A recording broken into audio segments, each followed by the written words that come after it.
We are on the record in the matter of State of Vermont, Dylan Gingues, docket 22-CR-7847. Mr. Gingues is present here in the courtroom. Attorney Dan McGuire, who has been assigned as standby counsel by the court, is on the WebEx. The state is represented by Deputy State's Attorney Farzana Leyva, who is present here in the courtroom. The matter was set, Attorney Pakwas, who stood in the other day for Mr. Gingues, filed a motion to review conditions of release and bail. And Mr. Gingues has also filed some pro se filings, which the court has reviewed. They were filed on the 21st, which was yesterday, two filings. One was also requesting to follow up with the Attorney Pakwas request to remove certain conditions of release, a request for a speedy trial, and a review of the conditions of release and bail.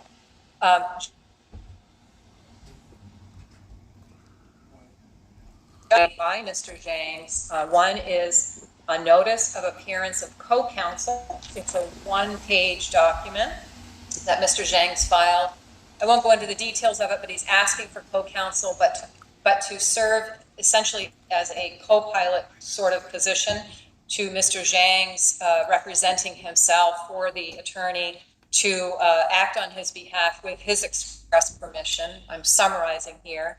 The second is a motion to transport prisoner for in-person hearings. I won't address those two until I know that both Attorney McGuire and Attorney Leyva have seen those two newest motions or filings that were filed just today. Attorney Leyva, have you seen those? No, Your Honor, but I'm okay with proceeding. Okay. Attorney McGuire, have you seen those two filings that Mr. Gingues filed today? I have not, but I'm also okay with proceeding. I'm sorry, I didn't hear you. Can you say that again? I have not seen those, but I'm okay with proceeding because I think we spoke about them a little bit. Of course, Judge, I spoke with him at the hearing. Thank you. All right. So we're here then on the motion to modify conditions of release. So Mr. Gingues, if you want to take the lead on arguing your requests regarding the modifications of conditions of bail, and then if you wish to have Attorney McGuire interpose any legal argument, you can do so. So what, if anything, would you like the court to know, if anything, in addition to what you filed on paper, sir? Ma'am, can I start by asking you if we could at least remove one of my hands from the cuffs so I can shuffle my papers around better? Please. I'll defer to the transport officers as to whether or not they are comfortable doing that. All right, would be. I'll take it one off. Okay. Thank you.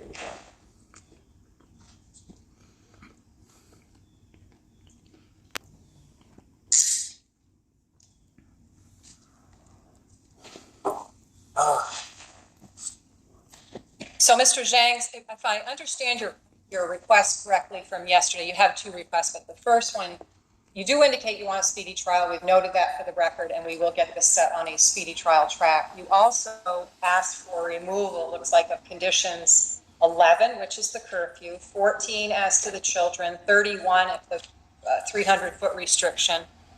And the court already removed the condition 4, which is to be released into the custody of a responsible adult. So what, if anything, in addition to what you filed, would you like the court to know if you would like to argue it, or you can have Attorney McGuire argue as well. But what would you like the court to know in addition to anything you filed in writing? Yeah, I mean, you just stated some of what I filed in writing, and I don't have that all in memory, but I have some pretty good stuff written down here, so I'll just go through it if you don't mind. Sure. That was imposed on September 1st, and then again on September 2nd, 2022. I didn't receive a bail review hearing pursuant to 13 VSA 7554. Haven't really thoroughly gone through that. I'm not quite sure why that was. I didn't receive that. But hold on just a moment, sir. I need to hear you, and we need to have a good recording, so I need you to speak up nice and loudly, and there's some talking in the back of the courtroom, which is interfering a little bit with the hearing. So if you can just speak a little louder, sir. Okay, I just was noting that I didn't receive a bail review hearing pursuant to 13 VSA 7554.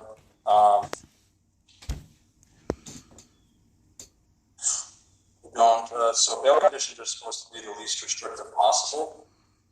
And to be quite honest, the conditions are rather onerous for me in this situation.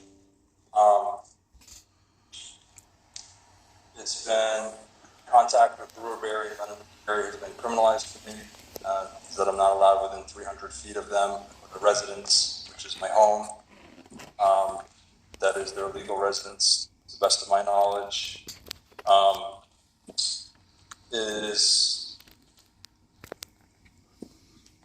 as far as I understand, that's stuff that should be litigated in the family courts. Not quite sure why.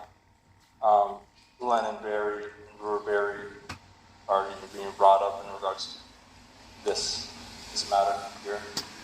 I don't think there's any claim, to the best of my knowledge, there's no claim that I caused them harm or injury or violated their legal right, routed them. I'm not quite sure that there's even a claim that is concerned that I would or will. So those conditions, along with the no contact of them, which is, I guess, impossible, even if I was living in the same residence, so it would be very challenging and difficult. Those conditions make it so I can't bail out my home, where I'm much needed. I don't have another home to go to.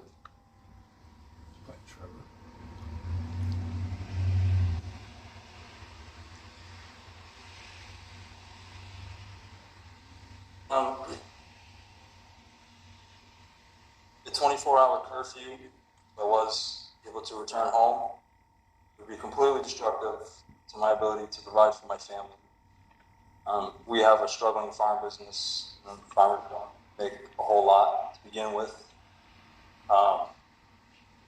which is located at home. Farmers at home. It's also imperative that I'm able to lead and fulfill my obligations to pick up food waste from businesses that we have agreements with in the community, as well as other hauling and farm work, farm-related trips that I do off-site. So I go other places and do farm work for other people to make money sometimes, as well as cleaning jobs, cleaning work on the side too. So I need to be, available to go out and do whatever necessary to maintain the farm, fix things, keep it up. I also have to pick up my son every other week, as I happen every other week. And the trip to pick him up is roughly, 5 hours. I don't have anybody that can do that. So also, when I go to pick him up, I tend to stay down where I pick him up, at a friend's house, family's house for the night. And also, I just tend to schedule work, farm work with friends down that way.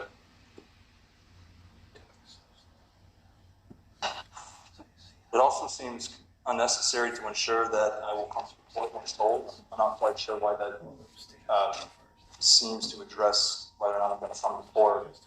I mean, GPS ankle bracelet seemed to maybe alert you guys if I was through the property, but I don't have a record of not coming to court, as far as I recollect. I know it was mentioned that bail conditions were violated at one point. I'm not quite sure what that claim was. Sometimes when people are on bail, they get picked up on charges. It's kind of like out of their hands. Maybe they overcame those charges, which is probably the case. So maybe that happened like once in my record, but for the rest of my recollection, I've come to court every time I've ever tried to court. Told to come to court.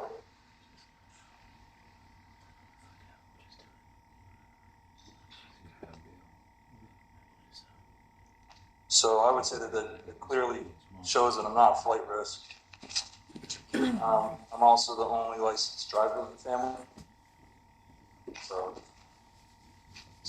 a lot of us, I'm the one who gets us around, gets kids to homeschooling events, where we go shopping, all of that.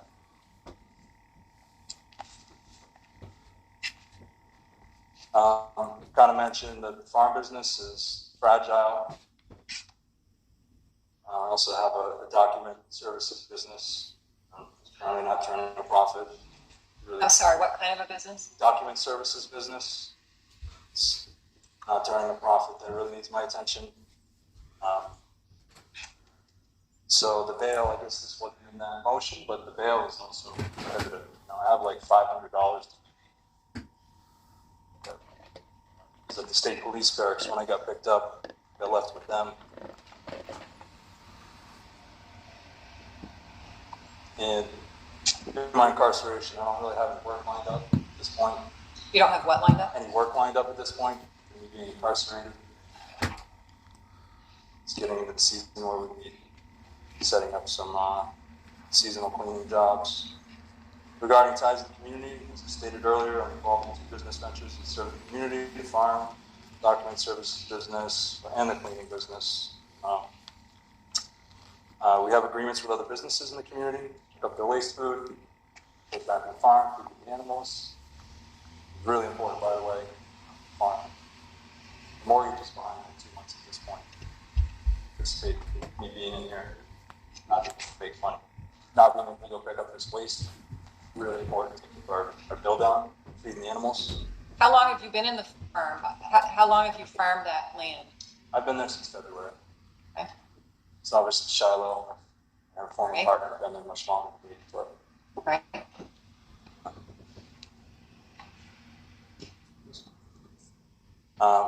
as for other ties, friends and family who live here in Vermont, son's mother lives in Vermont. Share custody of him. So half and half, like I said. My mother owns property here in Vermont.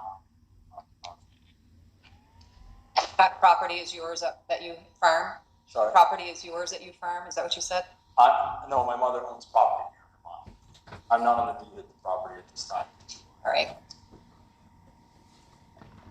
I think I mentioned earlier that, we go places to homeschooling events, groups, meet up, things like that. So again, more ties to the community. We're connected to homeschooling groups, both Vermont, other places.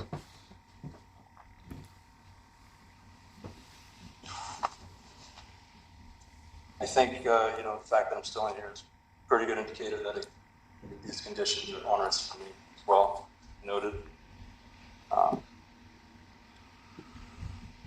I'd like to state that I promise to appear in court.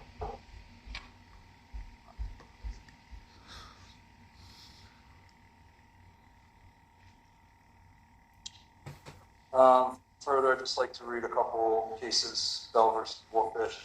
The fact that an individual may be unable to pay for a bond, however, is insufficient reason for subjecting him to indignities that would be appropriate punishment for convicted felons, nor can he be subject on that basis to restraints that might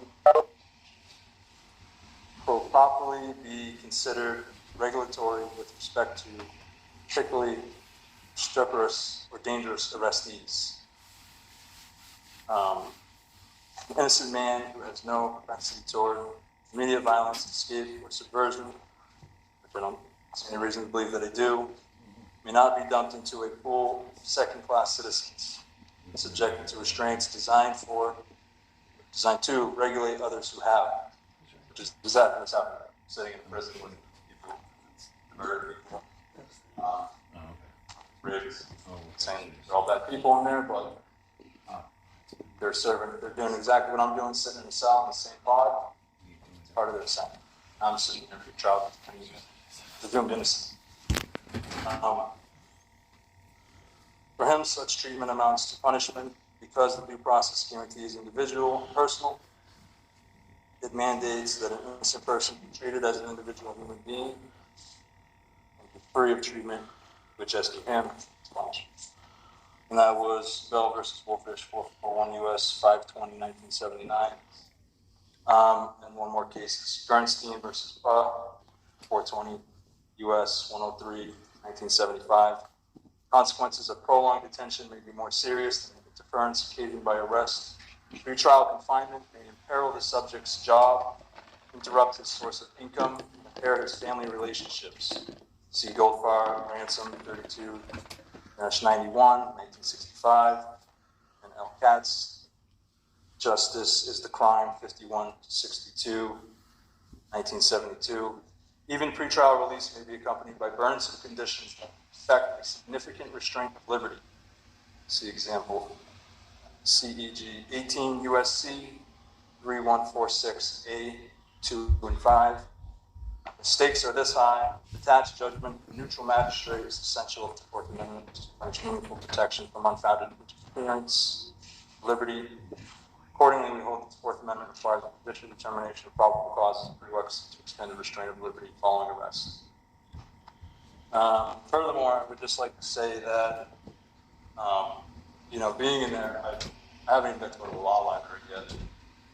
I've been defending myself. I'm really lucky to have inside that are able to help get information.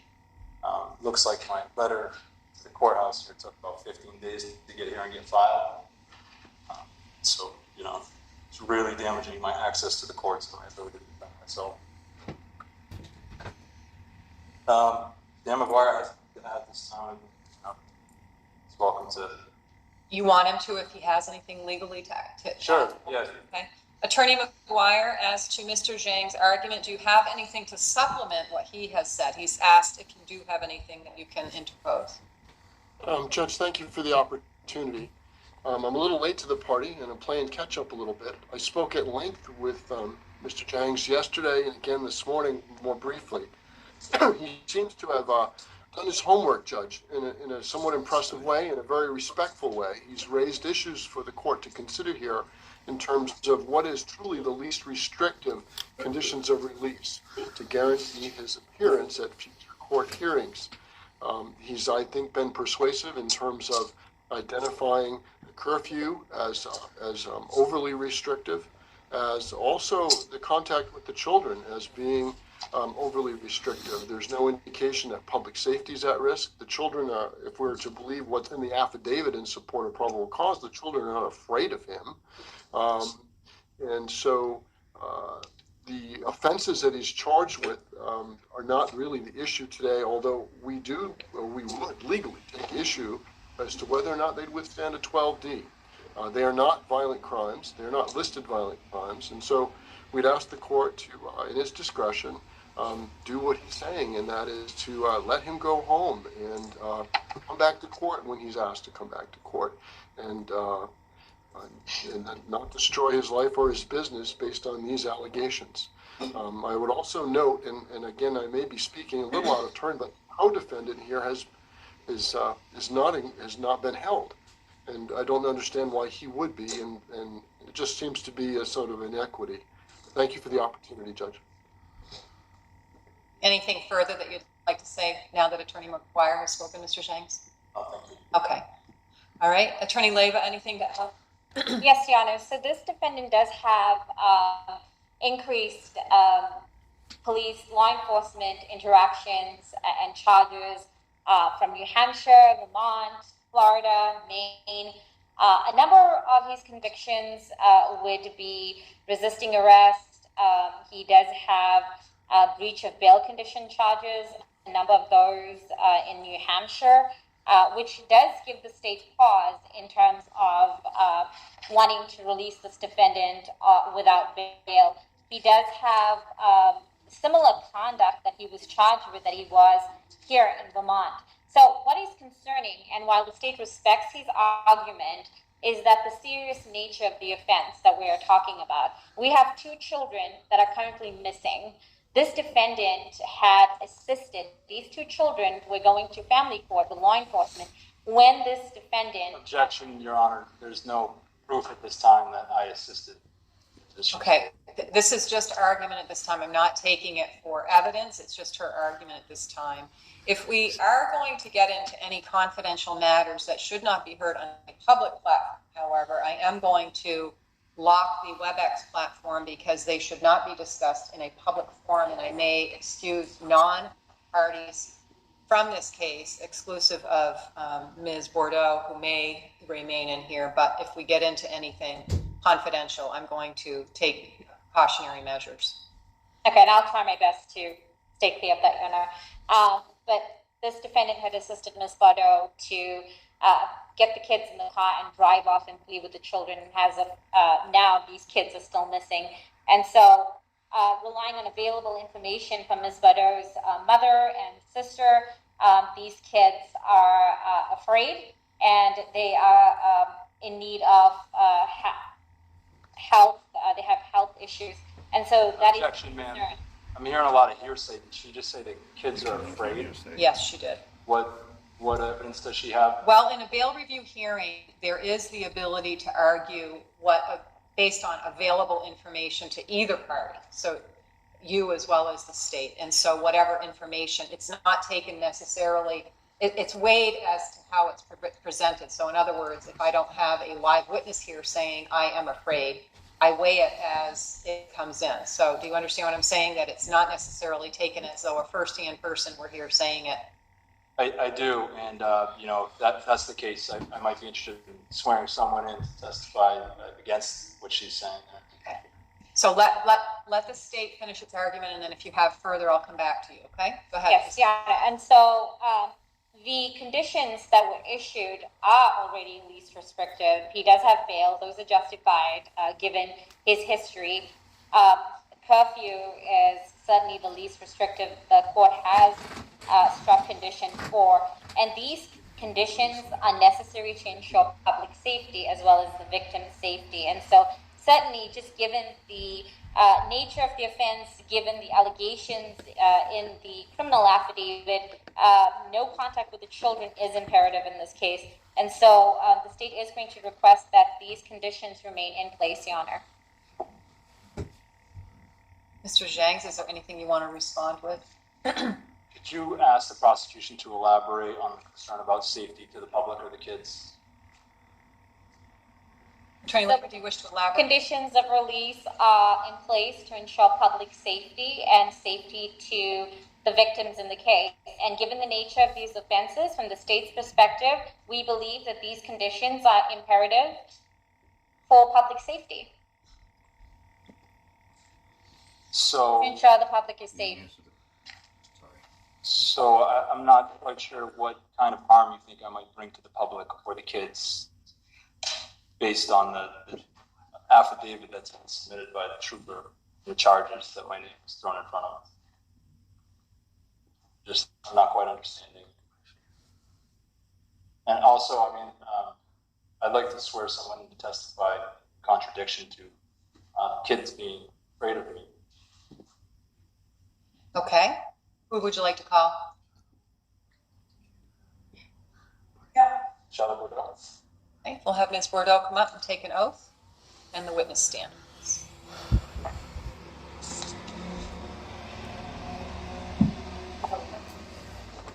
So stand here and I'll swear you. Seat. The mic is right there.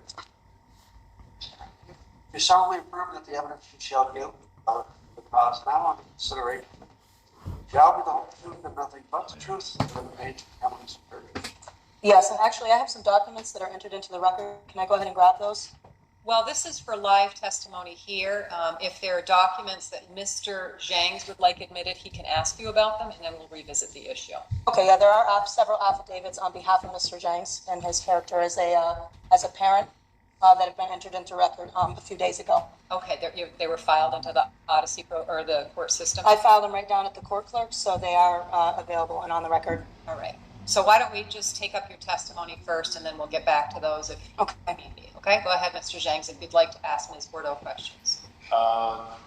Charlotte, do you have any reason to believe or? Well, can you just ask her to identify herself first for the record so we know who it is? Can you identify yourself for the record, please? Yes, I am Shiloh Bordeaux. After questions. Sure. Do you have any information that contradicts the allegations by the state that the kids are afraid of me? It was construed, or that I'm a safe threat to them?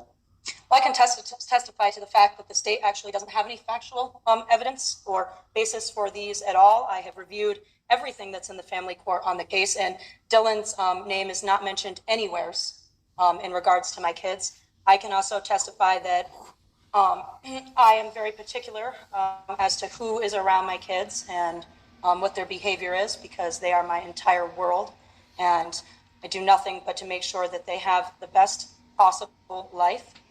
And I've known Dylan for over a year now, and he's really great with my kids. In fact, I just find it amazing that somebody can get into a relationship with somebody who has 5 kids and, and just be ready to take on that kind of family life. We do all sorts of homeschooling stuff together. We do family events together. My kids are absolutely not afraid of Dylan. I have 5 kids of varying ages, and we all have done family stuff together. They all feel comfortable around Dylan. Their father also, we all sort of, we're all co-parenting at this point. So they have not only myself, they've got their father, and they've got Dylan, Dylan's family as well. I'd also like to say that the state is using hearsay coming from a vengeful party that actually assaulted my child's father in front of my children. Donna JP assaulted my child's father in front of my children. And that is why I pulled my children away from her. And I said, no more contact. I will not have this happening in front of my kids. And I pulled them away. And then that's when she started rolling in with DCF reports against me. And she obviously is a very discreditable witness, if that's what, the state has. So they do not have any sworn testimony because I have all the requested records. She also has assaulted my partner now and is probably the one who is not safe to be around the kids. And my children have expressed that they are afraid. They are afraid of her because what she's causing for our family. They're afraid that they might be taken away from loving parents and in a safe place where they are well cared for and end up somewhere, who knows where. So, they're certainly I'm not afraid of Dylan. And I can testify to the fact that he's an amazing father. Dylan and I we do peaceful parenting classes. We do homeschooling groups with our kids. We're both loving parents. And there's just absolutely no reason for these restrictions. And there's no reason for these restrictions of keeping him away from the home. I here can also testify that I'm an injured party to this case because I am facing with Dylan being locked up for 3 weeks, no income coming into my family, a farm business that is struggling now. I may lose my farm, I may lose my home, my whole entire family could be homeless because of these conditions that the state is trying to impose on this man here who is providing for my family. Okay, where there is no other party, the state has no factual evidence. They have nothing in their records. I've requested everything from the family court. Try to just keep your voice a little lower. Yeah, I know okay. I know. I'm very emotional. I'm facing a huge burden here. I'm an injured party, and my kids are an injured party, and Dylan's an injured party, and we are being heavily taken advantage of here. Any other questions, Mr. Gingues? I guess the other concern was that potential harm to the public. Comment on that. I can comment on that. I actually don't know many people that have the level of calm and patience that Dylan has in situations. There's so many situations I've seen him in since we've been together that people would normally, react much differently. He's always calm. He's always patient. I just rewatched the video footage of the incident on August 29th. And, he did not resist. He was calm. He was patient. He did ask pertinent questions. So I don't see that he's any threat to the safety. I know there's this mention of a revolver, of carrying. Open carry is perfectly legal in this state. There's nothing against that. I know a lot of people actually ran into a friend the other day and was catching up on this case, and she said that her husband always carries in Newport. Just the fact that he's carrying this gun, and this gun has never been drawn, he's never reached for his revolver, there's no been accusations of that, simply on his hip. There is no threat to the public. There is no history of violent crimes here on his part. There's just the state is just pulling for whatever they can, and I can't help but feel like to destroy my life and potentially, that I'm becoming an injured party here, and that I actually have real claims to bring forward. I have evidence that I've been harmed, and the state has nothing. Mm-hmm. The state has absolutely nothing. And I do want to also just say on the record here that I did receive a letter from DCF where the assessment has been closed. Ma'am, I don't want to get into other matters that may be confidential here. I understand you may wish to, but if you are going to do that, I'm going to close the courtroom to any non-parties to this case, and I'm going to seal off the WebEx. Do you wish to get into any of those matters? I mean, I guess it's just a simple letter saying that it's, I don't want to have it public because, All right. as you can see, there's a public. all right. I don't think it's that pertinent, I guess, here. I think that the state is able to access all of that stuff through the family court and must be aware. And does Mr. Gingues have a home to go to at 242, is it Tanaki? 242 Tanaki Road, yes, that is our home. And also our business where we are co-owners. I know that when I watched the first arraignment, that was very painted like he's a flight risk and no ties to the community. And like he said himself, his son is 4 years old. He has been active in his life, taking care of him half of the time. His mother is in southern Vermont, who they have a very close relationship. And then he has been with me, like he said, since February. And I couldn't have, been able to do all that. I don't know what I would have done without him and what my family would have done without him. Mr. Gingues, any more questions for Ms. Bordeaux?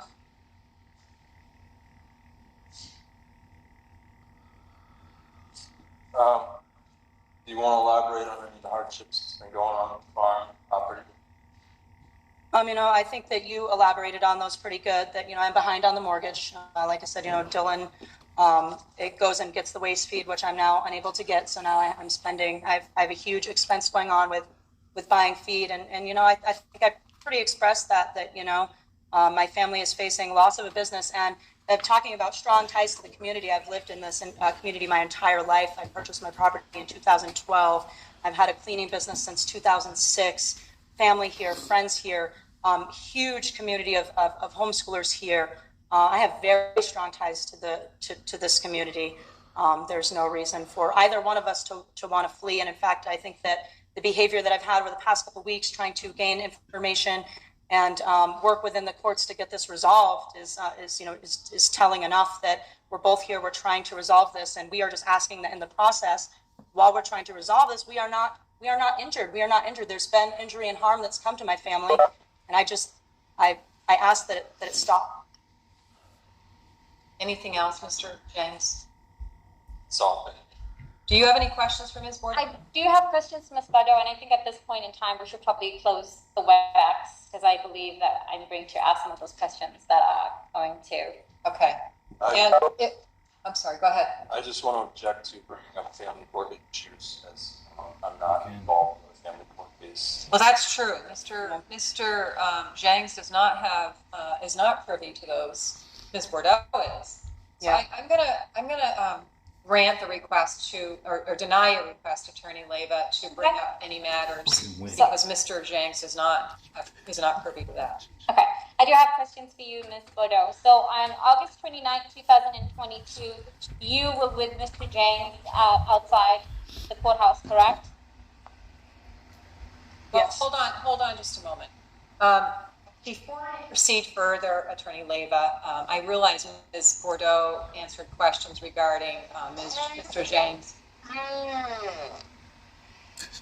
Gingues' ties and his background and the like.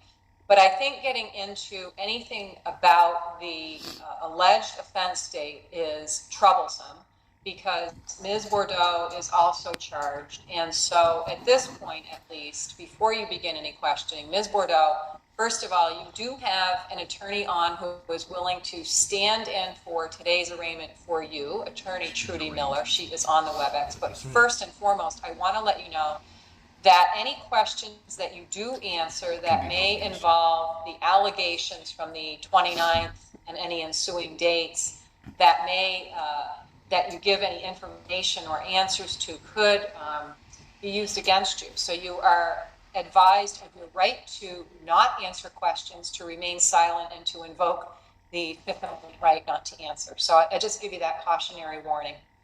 Attorney Leyva? Yes. So Ms. Bordeaux, how long have you known Mr. Gingues? Like I said, I've known him for over a year. Okay. And have you known Mr. Gingues when he lived in Florida? No. Have you known Mr. Gingues when he lived in Maine? No. Have you known Mr. Gingues when he lived in New Hampshire? No, and I'm not sure how this is relevant. I was here to testify to the knowledge that I do have of Mr. Gingues, not the knowledge that I do not have. Ms. Bordeaux, I'm asking the questions. I just expect you to answer them, correct? So you have sat here and testified today that he is not a public safety risk, yet you did not know him when he was in New Hampshire, in Maine, in Florida. During those times, did you know of Mr. Jang's criminal record? I am aware that there's a criminal record. Okay, but so you're here testifying about him not posing public safety risk, yet you were not in his life prior to a year ago, correct? I can only testify to the knowledge that I've seen firsthand. Okay, and you and Mr. Gingues are in a relationship, correct? Yes, he's my fiance. Okay, and you have loyalty to him, correct? Do I have loyalty to him? Yes. I do have loyalty to him, yes. Okay, so you are sitting here today testifying in his favor for his release. Well, actually, I'm here to testify as an injured party, and I'm here to testify to firsthand knowledge that is true, that is factual. Okay, and you had mentioned your mom, Mrs. Peak, and what is your relationship with your mother? Well, my relationship with my mother is that I don't have a relationship with my mother. I was actually abused by my mother as a child. As a teenager, I was abused by her, and it was a very tumultuous relationship. And what is your relationship with your sister?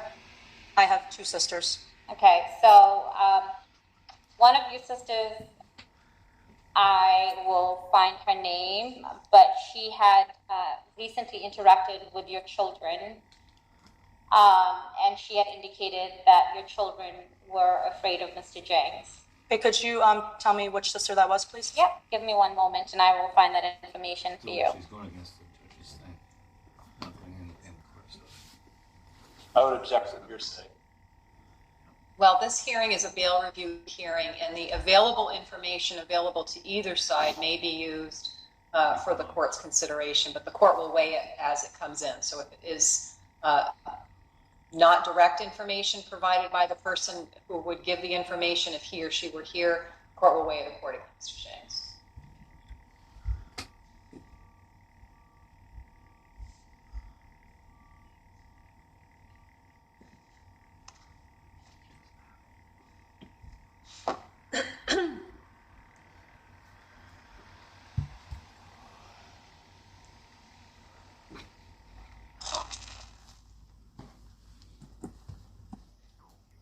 Okay, strike that question. I don't have any further questions, Yana. Thank you.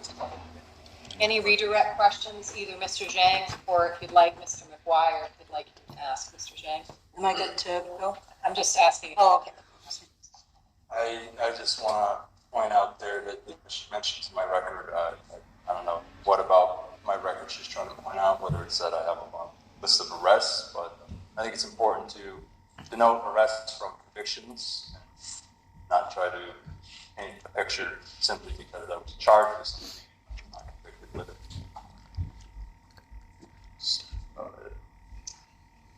Oh, if Dan would like to say anything. Attorney McGuire, anything you'd like to add to? No, Judge, thank you. I think that Mr. Gingues has done a fine job on direct. Thank you.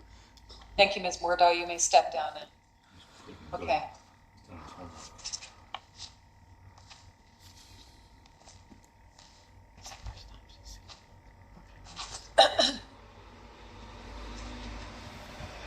The court at arraignment did impose conditions of release 1 and 2. 1 is to come to court when you're told to. 2 is to give your attorney and the court clerk your address and phone number, and if either of those change, you must notify them immediately.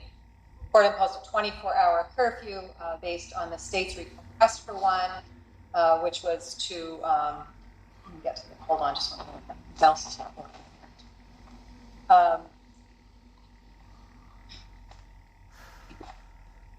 24 hours at an approved residence by the court, exception for verifiable medical emergencies. There it is. In-person court hearings and in-person attorney appointments. Court also imposed condition 14 not to have contact, with BB, date of birth 10/26/05, and LB, date of birth 10/30/2010, which includes in person and writing by telephone, by email, or through a third person, regardless of whether you are in jail or released. And a condition 31 to remain 300 feet from the children just mentioned, their person and residence. Court also imposed bail for Mr. Gingues, and he has been held pending posting of that bail in the amount of $10,000. And that was imposed on August 31st, 2022. The court actually lowered it, I believe, from the date of the actual arrest to the date of arraignment. The court has considered the arguments and the testimony presented. This case alleges, and they are mere allegations at this point in time, that Mr. Gingues obstructed justice by somehow impeding the investigation into Ms. Bordeaux and her children by somehow getting involved in a shuffling of the children, if you will. I'm rephrasing, but somehow getting involved in the middle of an investigation involving Ms. Bordeaux's children, thereby allegedly obstructing justice. And that is a 5-year felony if he were to be convicted, or could carry up to a $5,000 fine or both. The second allegation, and again, these are both allegations at this point, Mr. Gingues is presumed innocent of the charges, is also a 3-year felony, and that is impeding a public officer acting under the authority of the state. The court entered pro forma not guilty pleas for Mr. Gingues at his arraignment and imposed those conditions and bail. They are serious allegations, and the court is required to consider the least restrictive set of conditions and bail to ensure bail is for the purpose of ensuring. Am I going to get a closing argument for you? I've heard your arguments and statements, Mr. Gingues. I'm making my decision now on the record so I can make a record here. I know what your position is, sir. It's very clear from both your written filings and your statements today and your fiance's testimony. Okay, I just wanted to let you know that we went over the video footage today and there's some discrepancies in the affidavit. I can't hear you. Mr. McGuire, I think it's feedback. Can you say that again, Mr. Gingues? I just wanted to let you know that we actually went over the affidavit and the video today, and we found some discrepancies in that as well. Well, and that's an issue for trial, or for, as Attorney McGuire mentioned earlier, what's called a Rule 12D motion, which is a motion under the Rules of Criminal Procedure. That's absolutely appropriate for either a motion to dismiss or some other motion, or for a trial, but it's not necessarily for today's purposes. But I will note your request for that, noting that information. Thank you. With conditions of release, the court is required to impose the least restrictive set of conditions. Bail is a mechanism for the court to ensure that mitigation from risk of flight prosecution is decreased to the maximum amount possible, and to ensure reappearance here. And conditions of release are used to protect the public at large, and also sometimes specifically to certain individuals, and to ensure reappearance here. When considering these charges, they are very serious charges. They are just that at this time, but they do carry up to 8 years in prison if Mr. Gingues were to be convicted. That, as the court has already stated at the arraignment some weeks ago, does have some inherent risk for a person not to reappear. However, the court does not look at that in isolation. The court must consider other factors, which includes the nature and account of the circumstances of the offenses charged. I've just gone over those. The weight of the evidence against the accused, the evidence here from the affidavit, and that's all the court is going on at this point, is that Mr. Gingues somehow interfered with the law enforcement, that is BSP, acting upon an order from another matter to take Ms. Bordeaux's children into their possession. So the evidence, at least on the four corners of the affidavit, is strong at this point in time. Mr. Gingues is employed. That's another factor for the court to consider. He is gainfully employed as a self-employed farmer and provides hauling services as well as document services. Not sure what that is, but document services here in the Orleans community and perhaps surrounding areas. The financial resources, Mr. Gingues indicated that his farm is at risk of suffering greatly, as well as his family, if the farm is not able to run. And Ms. Bordeaux gave credible testimony along the same lines, that they rely upon the farming business for their financial and their day-to-day life, eating and the like, and that Mr. Mr. Gingues is an integral part of that farming and hauling business. Including the ability to post bail. Mr. Gingues has been in jail for over 3 weeks now and has not been able to post bail. However, that condition in and of itself is not something that the court looks at in isolation. It's one factor for the court to consider, and it's not meant to be used as a knife against imposing any bail. The character and mental condition, the court has nothing to consider with regard to character and mental condition other than Mr. Gingues was apparently assisting his fiancée on the alleged date of the offenses, August 29th, 2022. Mr. Gingues' length of residence in the community, he appears to be at least an Orleans County resident since February of 2022 and appears to be a resident of the state of Vermont for some length of time. He has relatives down in the southern part of the state, a young son down in the southern part of the state, whom he cares for at least on a part-time or half-time basis, as well as his fiance and her children. The accused record of appearance at court proceedings, there's no Vermont record which shows any convictions, let alone any failures to appear, escape convictions, or violations of probation. Therefore, from the Vermont record alone, there's no suggestion that Mr. Gingues is a flight risk to not reappear here, just looking at the record exclusive of these current charges. As well as looking at any recent history of actual violence. These crimes do not allege any violence. These are crimes of obstructing an investigation and interfering, perhaps, but they are not necessarily crimes of violence alleged here. And so in looking at those factors under 7554 and in looking at the record of convictions, again, no Vermont convictions, there have been charges, lots of dismissals, but again, the court doesn't look at dismissals other than to wonder why they were dismissed in the first instance. Mr. Gingues does have, however, out-of-state records from other states, including Florida, Montana, and New Hampshire, it appears. In Florida, these out-of-state records could be difficult to read, but in Florida, he did have a charge. The disposition is unclear, so the court's not going to consider that because the court doesn't know, frankly, what the disposition was. But he did apparently live or had some interaction in Florida. In New Hampshire, Mr. Gingues has a record, so he apparently was there at some point in time. He has a guilty conviction for loitering or prowling, for which he paid a fine, it looks like back in 2004, when he was obviously a very young person. By the court's calculations, he was 17 or 18 years old.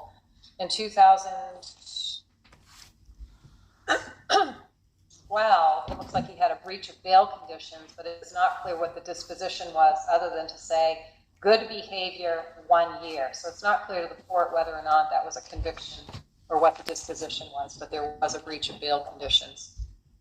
There are a number of other charges, but the court again looks at them and sees a number of dismissals.